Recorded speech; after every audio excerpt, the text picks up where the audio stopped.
It's John Beaudin, Rock History Book, and this is more or less our October 31st version of this.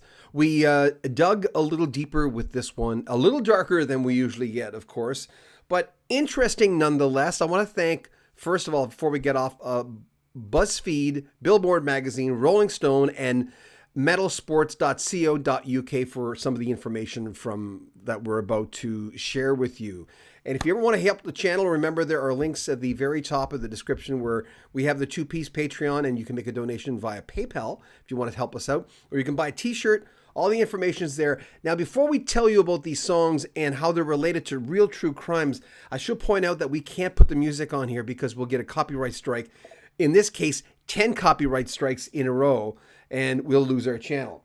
Hey, Melody R., happy Halloween to you. And hi, Mark Burchett. Appreciate both of you and all your support. He said, hey, John. Red and roll. Appreciate that.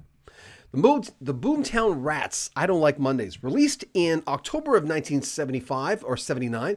It was a top 10 hit all over the world, interestingly, except the U.S.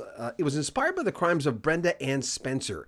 On January 29th, 1979, Spencer opened fire on an elementary school across the street from her home. She injured 9 students and killed 2 administrators. When they asked her why she did it, she just said, I don't like Mondays, which is in the song, which is the title.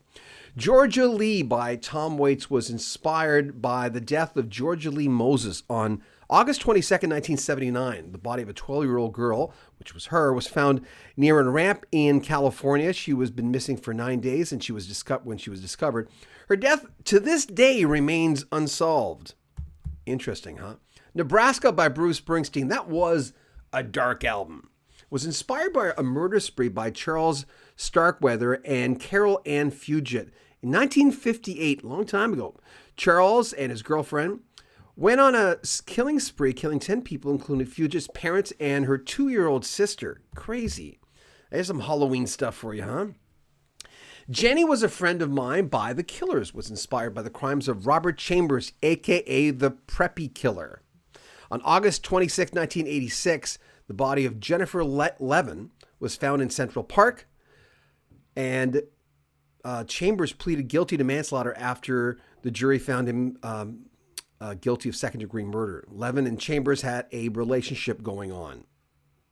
A lot of folks thought it was mostly physical.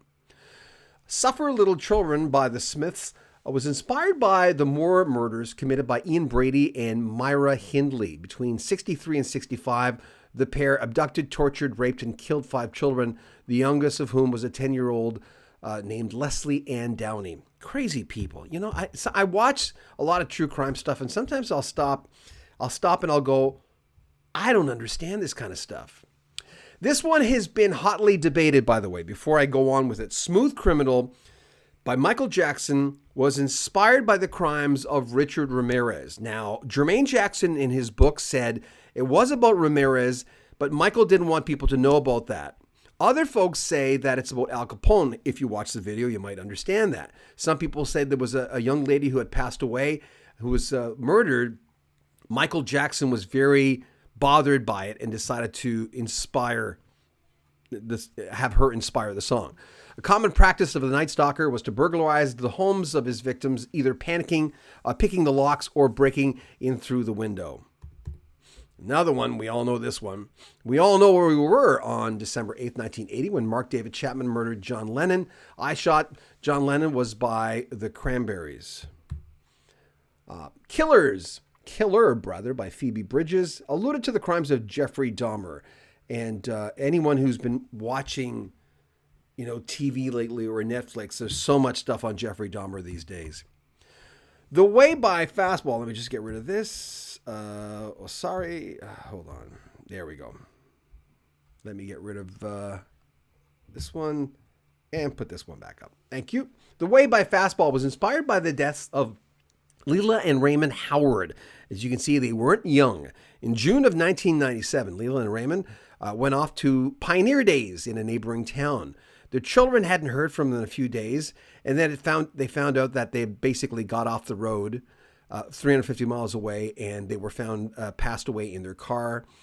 It was believed that Leela was suffering from Alzheimer's and got lost and took the wrong turn. And probably one of the most famous ones of all this, and there you go, Pearl Jam, Jeremy. This song, this video bothered me so much. They put an edited version of the video where you don't show the victim doing what he does to himself near the end, but it's available now online. It's on YouTube. I just checked it out. And by the way, all the links to every song is in the description of this video. Pearl Jam, Jeremy. Pearl Jam singer Eddie Vedder wrote the song for Jeremy Dell, a 16-year-old who shot himself in front of his English class in Richardson High School on January 8th, 1991. There you go. Wow. I thought I'd have something a little darker for Halloween, considering it is Halloween, and we don't live in a calm world. We live in a kooky world out there, and things happen all the time that we don't understand. Mark Burchett, tell me why I don't like Mondays. Yeah, that's right. Tell me why. Kim Trickle, hi Kim. Walter Z Jr. In Canada, some of us say Z, but when TMZ came out, I remember going, I have to start saying Z. It's Z, right? So Walter Z Jr., enjoy your show. Thank you very much. In the next 10 days, we're really getting back to doing Rock History Book and doing interesting.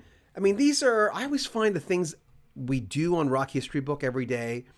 I'm trying to create the rule that we do in radio, where if you're going to say something on radio, and usually you have like 10, 20 seconds these days on radio to say something. I know I do a radio show in Vancouver every night, but you want to say something that will have people maybe talking at the water cooler.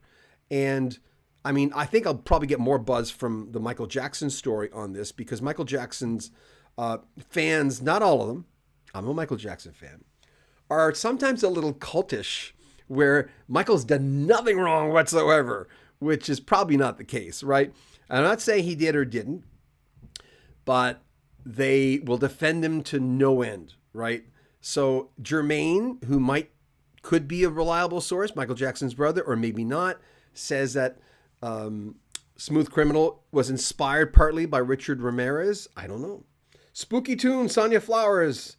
There's another See, all my friends say Sonia, and I've always said Sonia, because I had a friend with the same spelling say Sonia, and she always wanted me to say it that way. So that'll happen too sometimes as far as pronunciations. And by the way, we have a video coming out where I've asked people like Randy Bachman about how people mispronounce his name, because it's not Bachman. Bachman sounds better.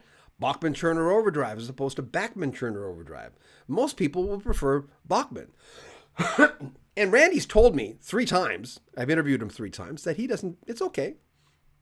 And Bernie Ledden, remember in the early days in the 70s, we used to say Leeden, because it looked like Leeden before we heard someone say Ledden.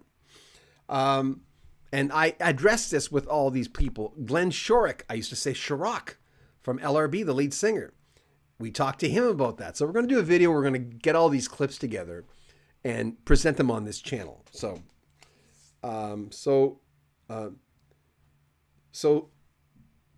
Sonia or Sonia.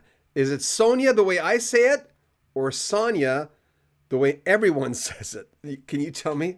I'm probably really wrong on your name, but anyway, thanks everyone for coming on. Considering it's Halloween, everyone's a little busy, doing their things, and I can understand that. But I like meaty topics like this kind of stuff. This is a little darker than what we usually don't go to this direction with our stuff. It's a little darker. Let me just turn on something here off from our channel so I can, let me see.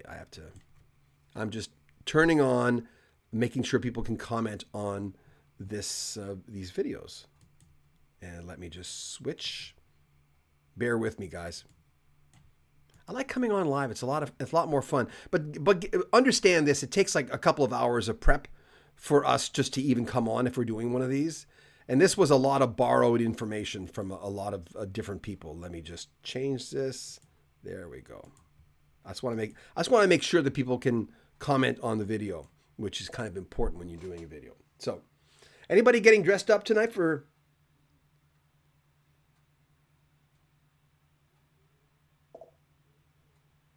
Thank you. So it's Sonia, right? Is that what I said? Yeah. Thanks. Hey, so Sonia's a big supporter. Thank you so much.